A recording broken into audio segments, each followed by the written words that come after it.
Chose promise, bana Congo central, bampangi na beto ya Congo central, de Kasangula Yema, naibsa kibino ki na koyambela bino, professeur Val Massamba, tokoyeba lelo, alingaka na epena ma télévision te, mais tellement que botuna ki ngai pe bosenga ngai na luka na fouiller malgré l'occupation na ye na fouiller na cessé ma fourmi azalanga na plateau magique awa et pas ya président cour constitutionnel ya presse ya mboka apegin sasa to sola na ye lelo dimanche ya lelo 21 avril 2024 professeur Val Massamba Boni l'équipe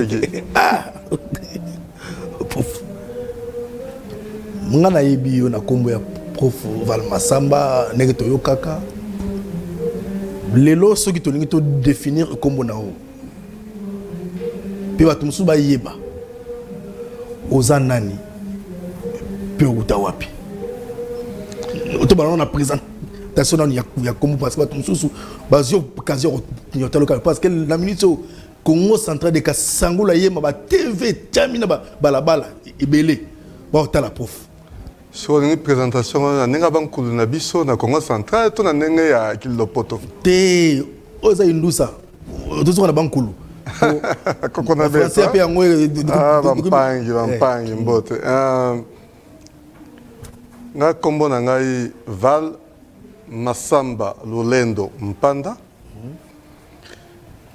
naza Congo de père et de mère en tout cas 100% yo yebika donc naza 100% Madimba voilà naza mwana ntumba vemba bon ntekolo ntudi nimi bon nimi ampango bon fo mon sita suta bon comprendre bon biso toza ba originaire ya premier secteur ya RDC to ba créa wa benga nguf bon toba originaire ya premier territoire ya RDC wa benga Madimba bon toza bato oyo tolika tolita pona indépendance kota na mboka oyo c'est-à-dire ba Congo province ya Congo central o yang wana nengai donc papa na mama na ngai ba parents na e bazalaka ba relégué bana bankole bon c'est-à-dire baye oyo wana na batata tataki mbangu na sima bon o bakangaka po ba revendiquer mission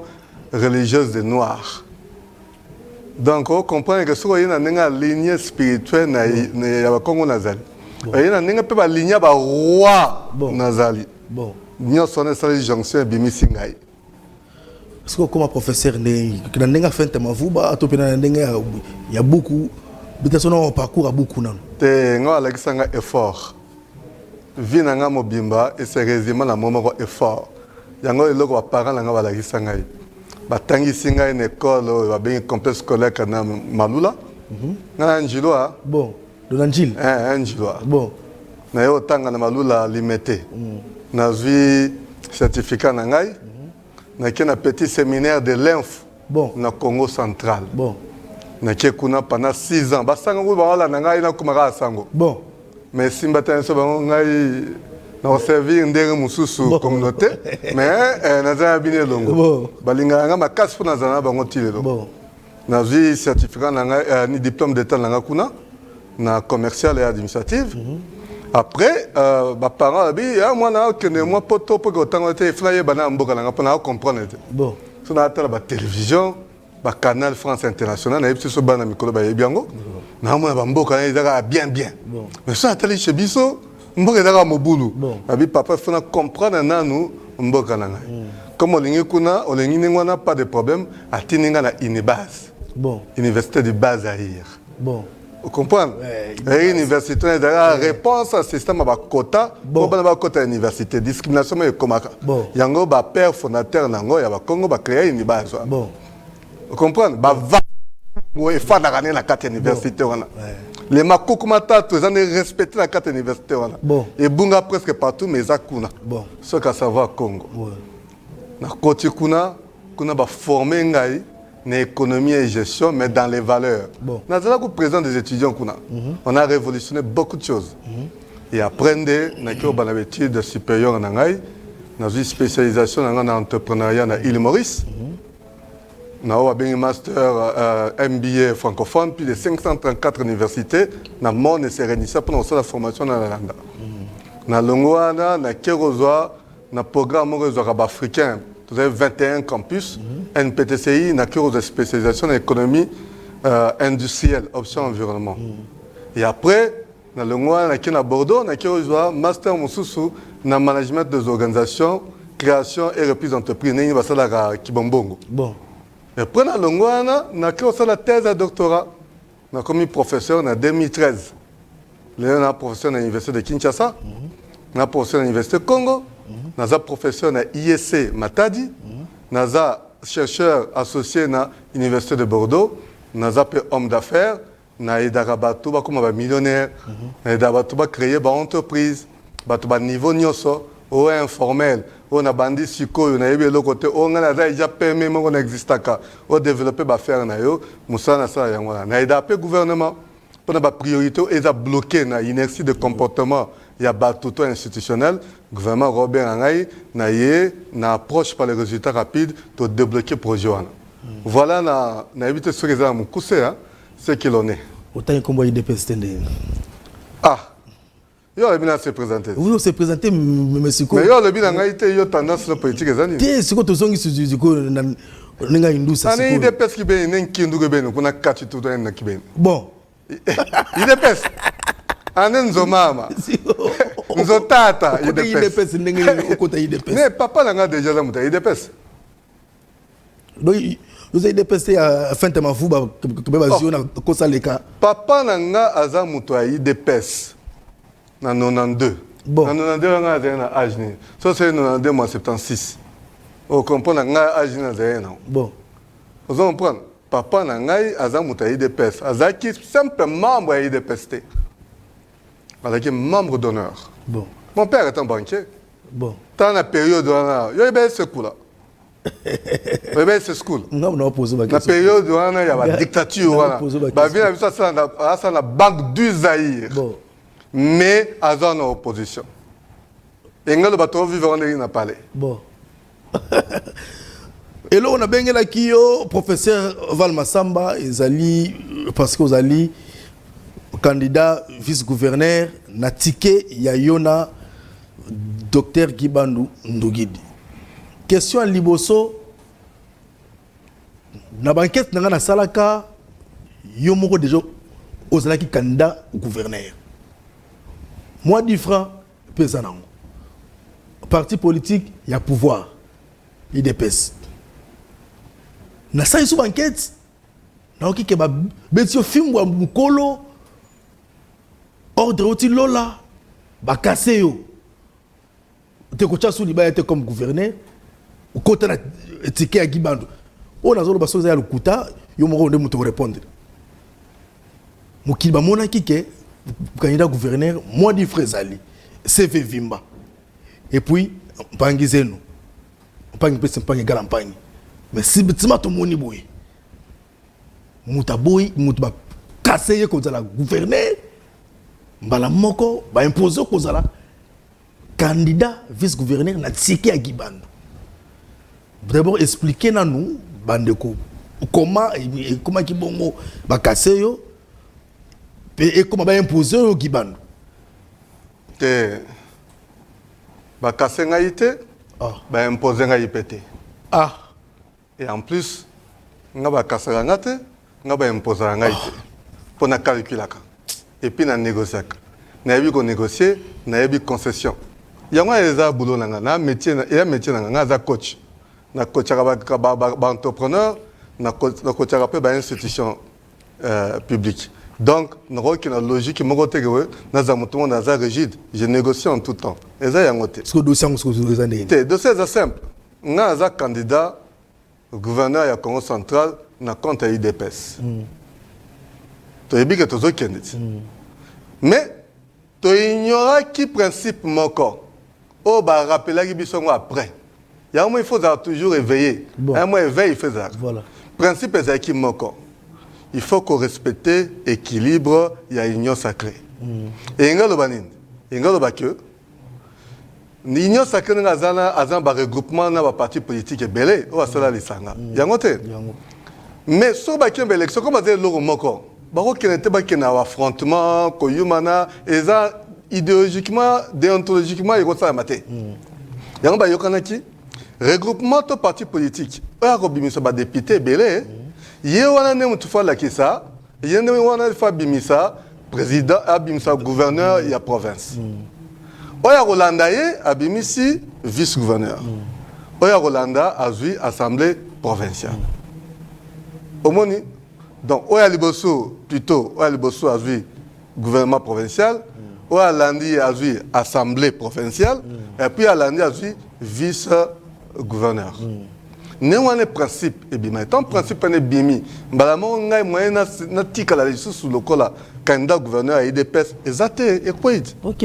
Il faut Lucas Sukoyo, place il faut que tu aies la ticket. Comme IDPS, il ma deuxième force, Exego na AVC, na la poni ko kinosa la ticket, na mutu ya UNC. Mutu ya UNC on a Gibandu. Ndeto c'est un ticket.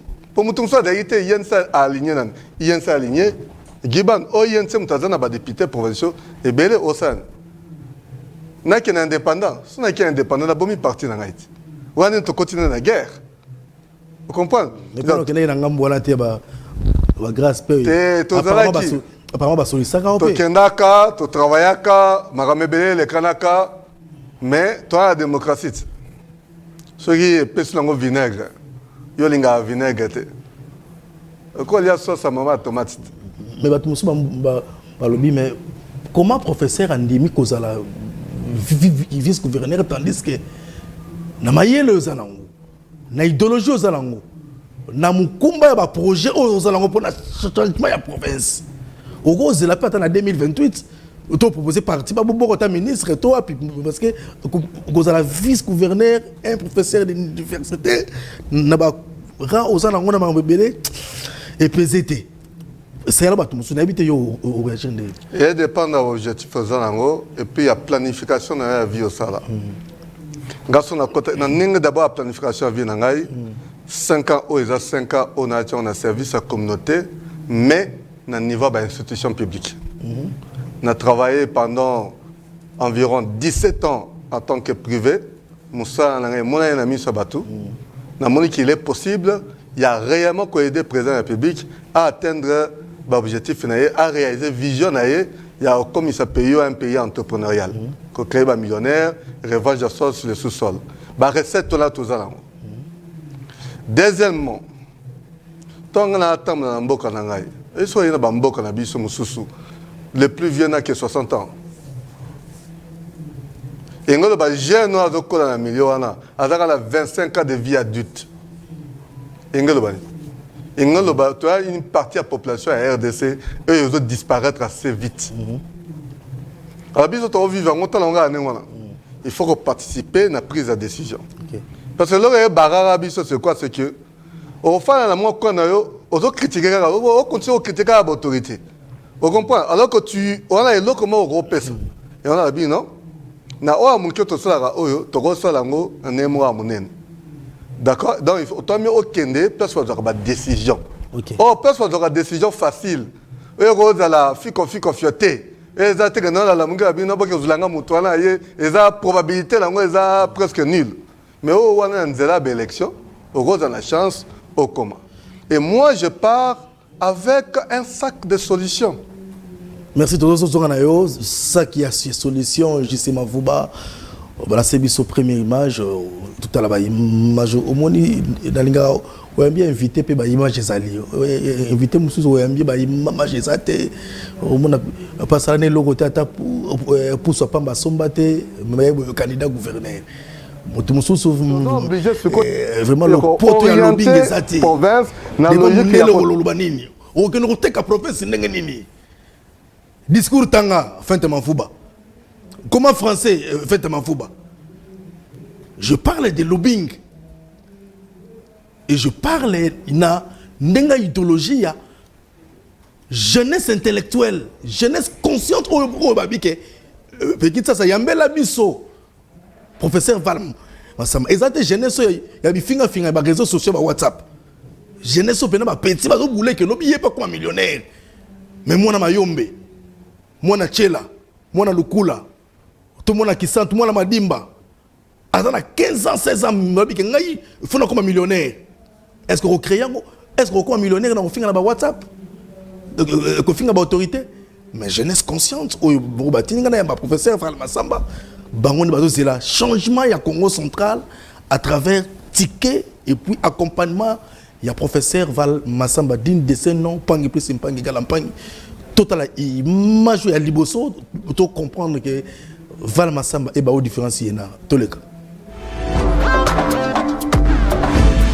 Obligé ce qu'on a orienté province dans la logique qu'il y a que ça là on doit rendre notre province moko entrepreneuriale. Professeur Val Massamba, le commencement des incubateurs d'entreprise en RDC.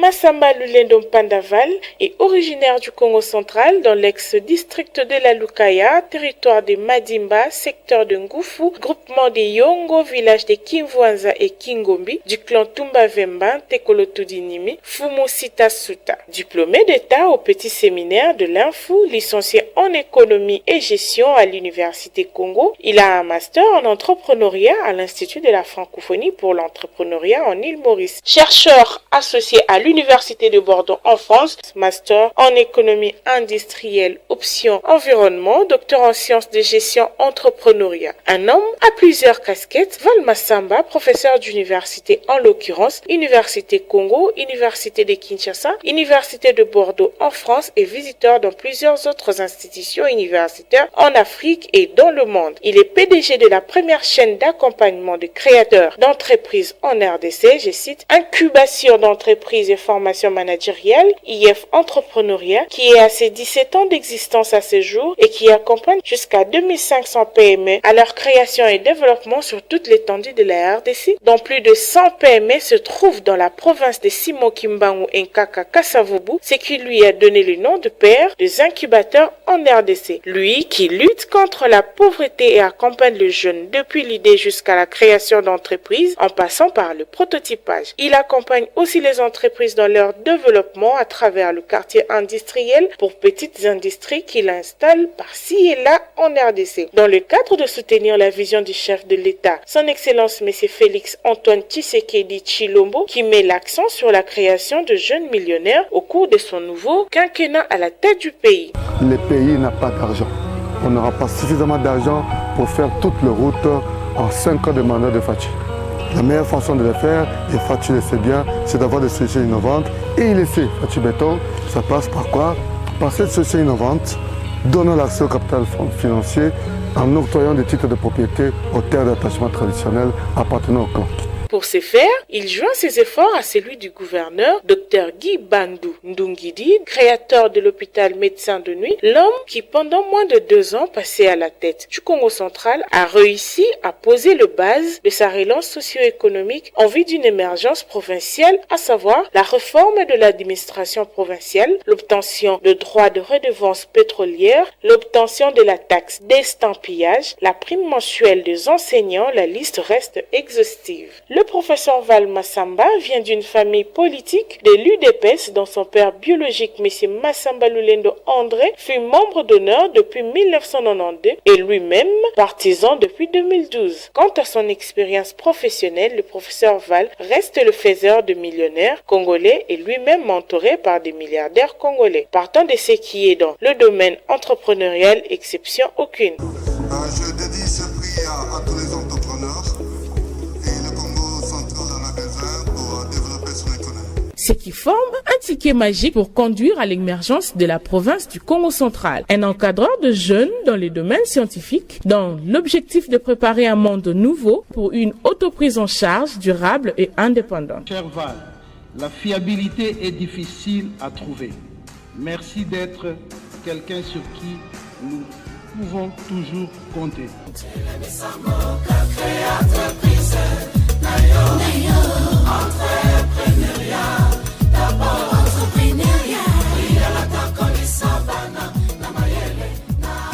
JCK, Jean Claude Kabongo. Il n'y a que les entreprises qui chassent la pauvreté. Quand il y a l'église, quand ONG, quand il y a ma compagnie,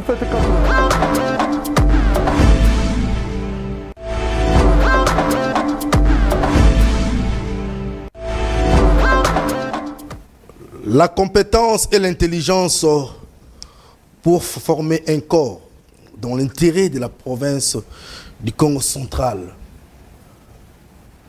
Guival ou rien. Ticket Guival ou rien. Félicitations à Vandeo, salut nous ça. Les mao et lobby nuance.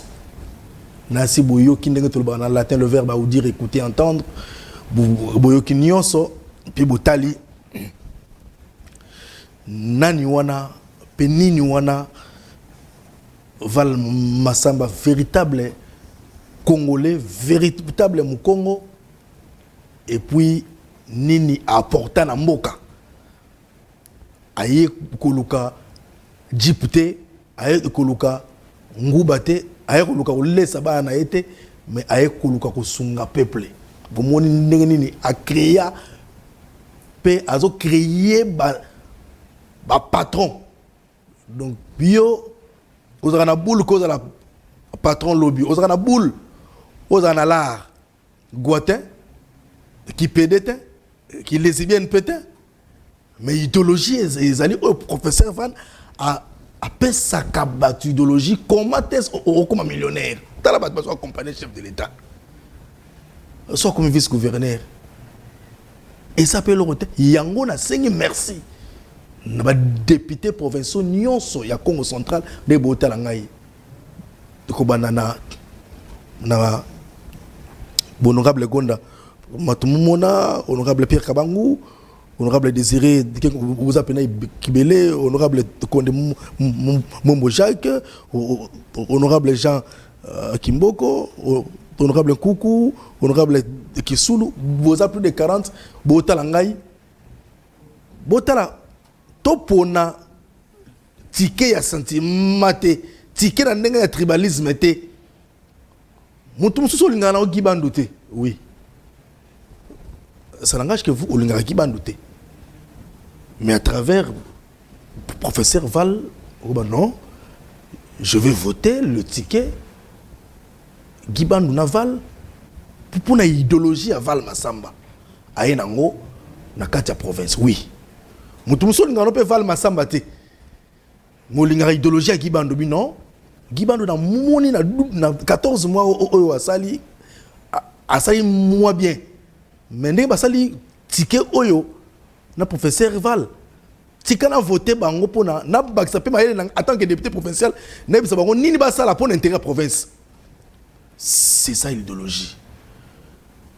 Pour phobie que ba député provincial ba otala o ba otala sigo so ba kangeli 40 députés na chambre ba kangi ba zu professeur Val Massamba ba cotisation na chambre moko 40 députés bazana bavani sona professeur Val Massamba candidat vice-gouverneur na etika Gibandu yebisa biso elo oni o apporter asika on a province où izalate potondi mato voter biso nyonso réponse na wezani to robenga na pauvreté Fachi doit bien la pauvreté tête profond maman maman nous autres bisa on a su que Fachi Pia ko na kisa so bi PIB na biso so matière combien yo ke na biso na nga ba PIB mais de ke na kimbola ke na kisensu nege mpia ko zo beta prof ata balinga ka Fachi bunda non na comprendre pour muta IDPS yangwana toko bunda poto benga na pauvreté na nzela ya ba compagnie kasi balo ba boyete parce que problème eza awa compagnie là muta benga na pauvreté compagnie va recréer tout pour rien à l'étranger ba sur la mboka bon bateau moi na ba image en bas étranger ba créer ba compagnie ba congolais akas on a fait créer plus de 2050 entreprises en mboka ba fonctionner normal ba PME 2050 obligé ce quoi il y a près d'1 milliard de chiffre d'affaires ba PME ba bimé pas na ngai eza ko lukata baza ya belé par toi président service de confiance to la kisi pe to ko sala ngo eza compliqué tant eza ma théorie d'ailleurs nga entre théorie terrain na recherche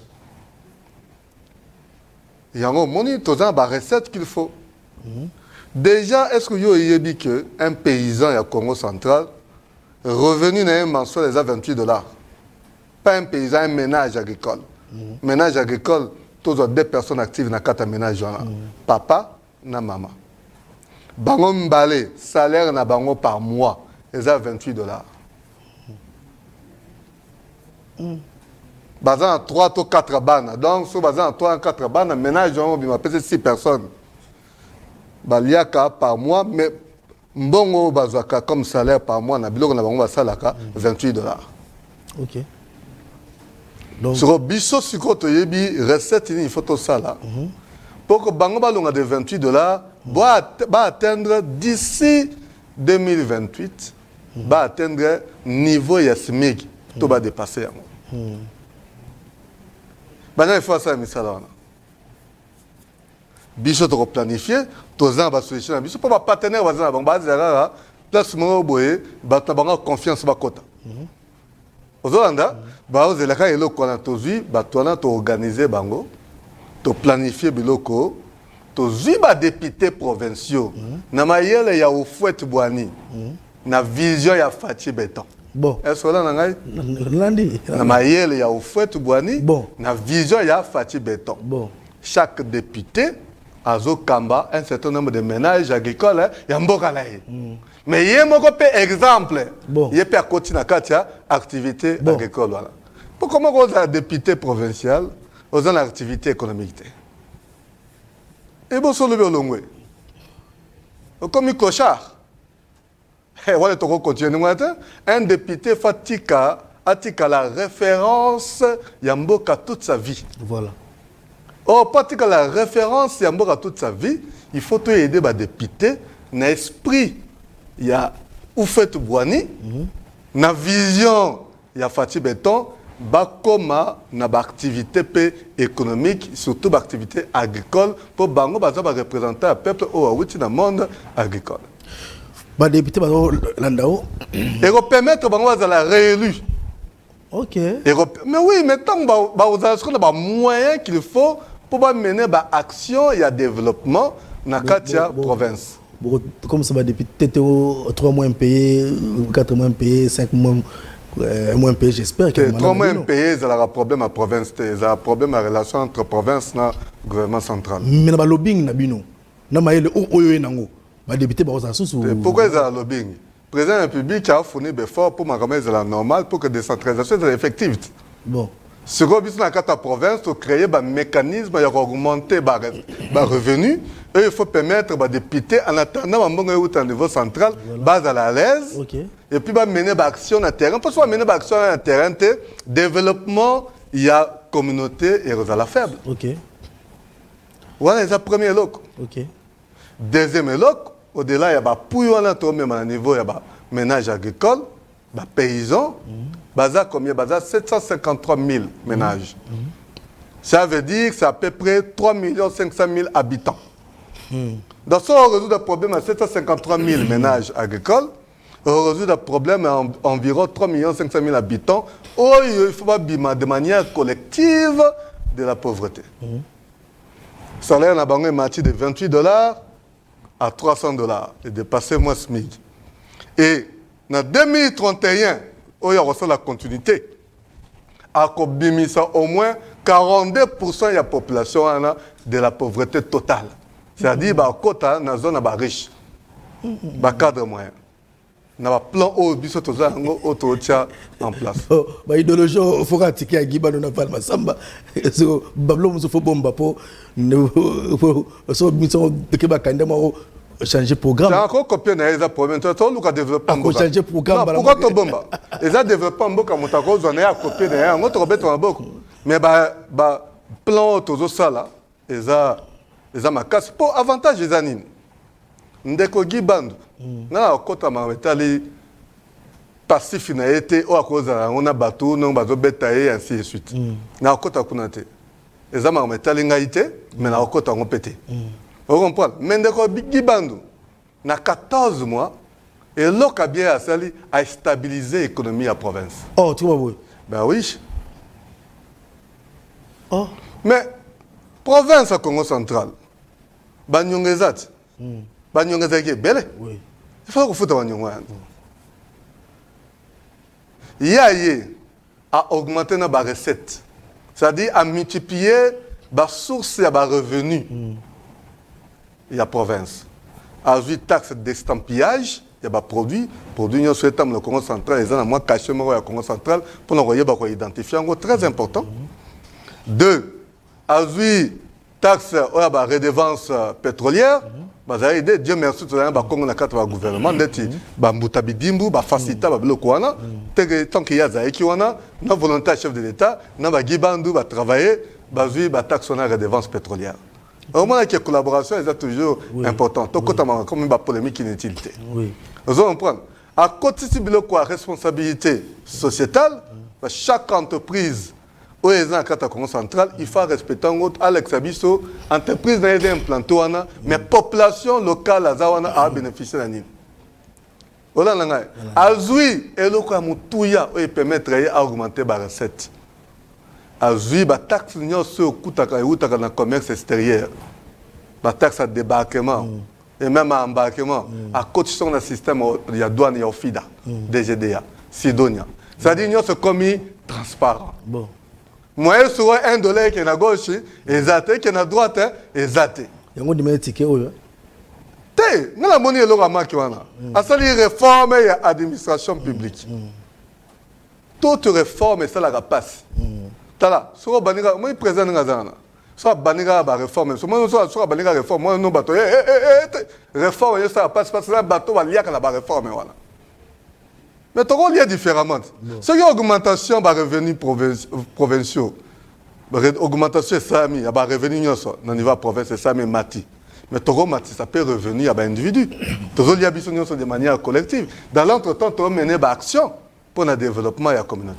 Botika ba élection samedi oyo na assemblée provinciale de ville Kinshasa et Salama bien député à la tranquille à la libre ya voter mutu oyo alingi.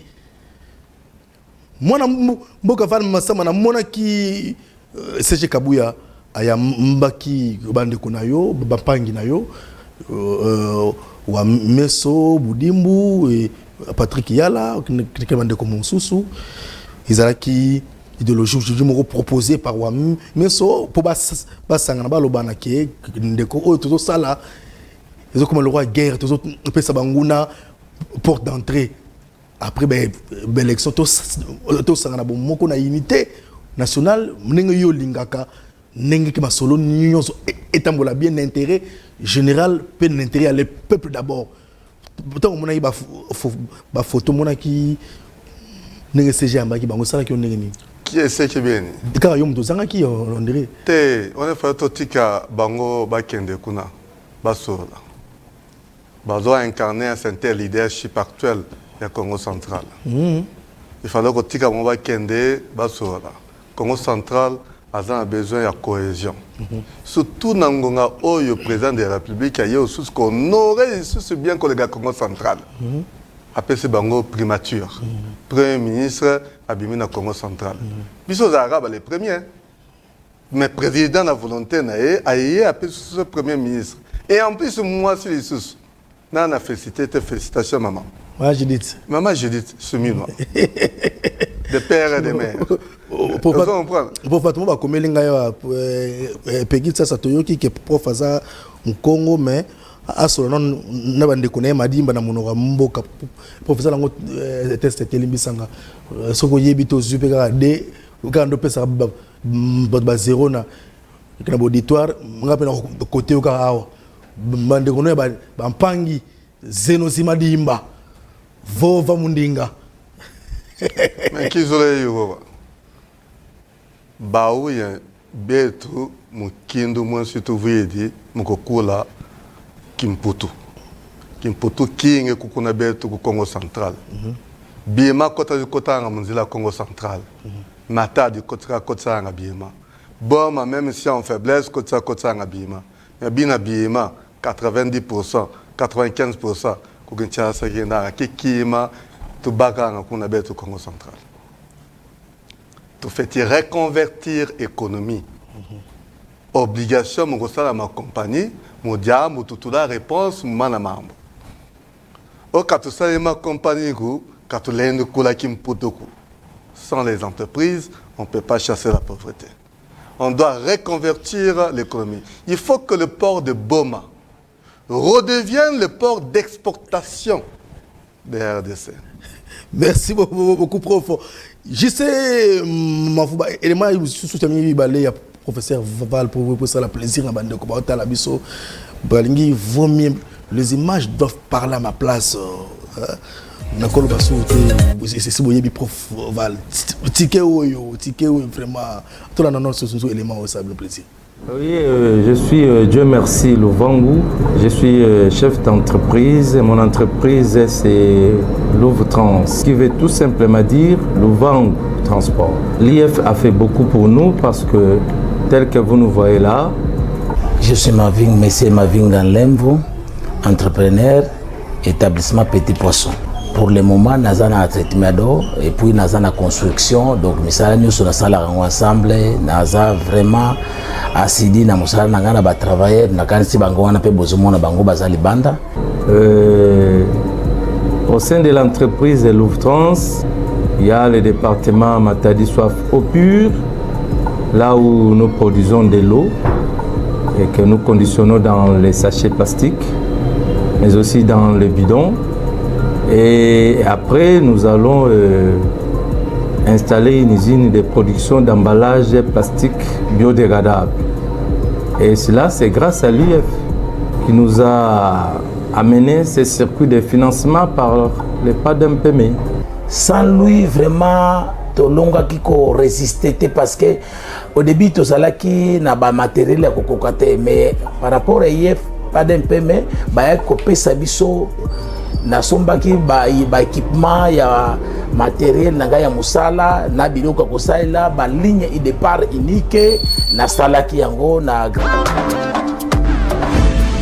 Alors, nous étions honorés par l'invitation que nous avait adressée Tata Mbenza pour venir voir les activités entrepreneuriales qui sont organisées en Kamba, de façon à les aider à le développer dans le cadre de l'entreprise pour avoir de vraies entreprises prospères. C'est en fait une mission qui divine qui part ici de recommandations et de révélations de Tata Son Éminence Kisorekele qui sont en train de mettre en œuvre de façon à chasser la pauvreté, ce qui corrobore bien avec notre objectif à nous, IF Entrepreneuriat. Nous sommes là pour chasser la pauvreté en aidant à la création et au développement des entreprises. Et donc nous allons en profiter pour préparer les entrepreneurs fidèles de l'église kimbanguiste, d'aider l'église elle-même à part entière et les autres organisations qui sont tout autour, de façon à ce qu'on puisse moderniser les activités de transformation agricole qu'il y a ici, de façon que ça prospère et en plus qu'on les prépare aussi au challenge de certains concours qui viennent que des projets transforment et bien d'autres projets. Je suis d'abord content parce que je vois que la devise kimbanguiste est toujours très bien respectée, Bolingo Mibioko Misala, c'est ça, et c'est ce qu'on voit ici. Ici, on a deux orientations. La première orientation, c'est d'enregistrer d'abord ces PME-là, parce qu'elles sont là, une quarantaine de PME dans différents secteurs. C'est avant tout le secteur de l'agro-industrie qui prédomine, mais aussi il y a aussi tout ce qui touche à la lingerie, banderie, le pressing. Dans ce secteur-là, il y a la chaîne de valeur manioc, la chaîne de valeur maïs, la chaîne de valeur riz, la chaîne de valeur miel. C'est dans ces différentes chaînes-là que nous allons enregistrer des PME que nous allons accompagner à leur développement. Et pourquoi pas à l'obtention de financements nécessaires pour essayer de moderniser leurs activités. Maintenant, le deuxième volet, c'est le volet relatif à la mise en œuvre, à la mise en place d'un centre de PME.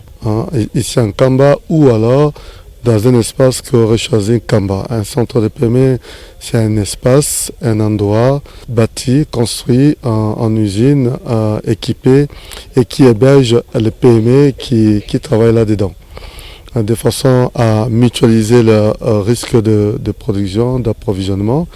Si le centre de PME sera vers dans le numéro 1, eh bien Kamba jouera le rôle de centrale d'achat ou de centrale d'approvisionnement en matières premières conservées ou de produits semi-finis pour ces usines qui seront le centre de PME. Vous voyez que en ce moment-là, s'il y a la jonction entre les deux, on chasse assez rapidement la pauvreté parce que ce sont des entreprises qui vont résolver beaucoup de chômage, donc beaucoup d'emplois qui seront créés.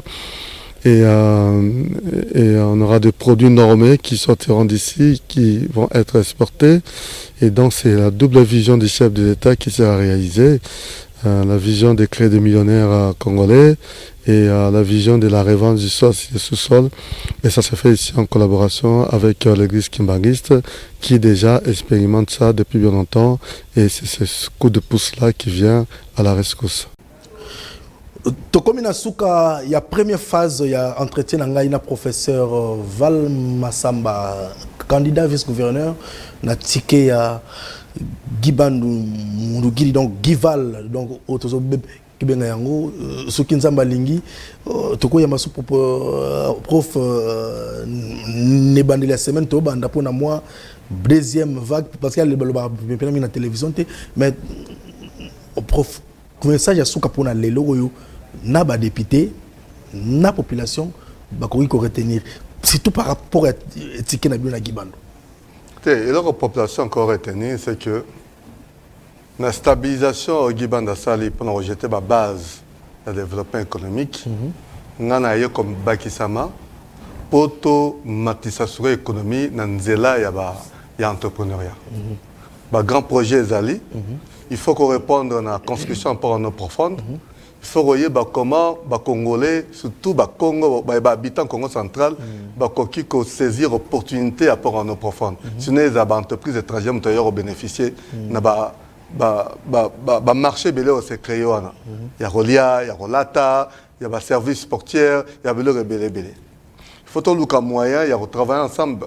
Nous avons une cohésion dans les avocats gouvernement sont très ouverts na cohésion. Ceux qui ont pas Gibandu de Simitoro ya pas langa Hirosima.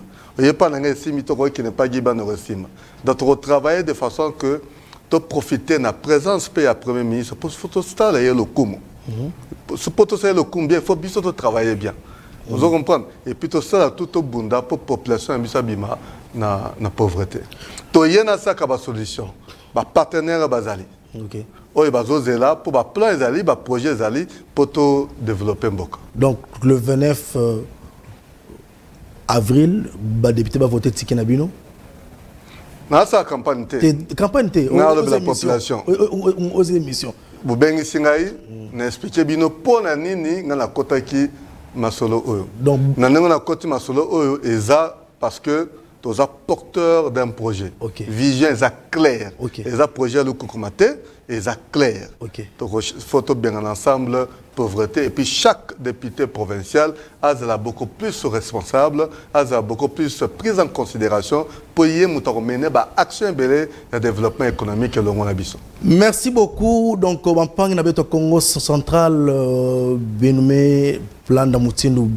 Mais yambela bébé no professeur Val Massamba ina ke candidat vice-gouverneur na tike ya Gibandu Benumé kuwa mutindo amebuombula bubu yai melomba kaka mutindo beno lombilaka na ba député na beno ke le 29 yai ba nyonso ba kwenda ku voter tike yai ya Gibandu. Mais le 29 moi je soutiens la candidature du ticket Gibandu et Val Massamba. Nege popo falobi. Chikicha. Chacha.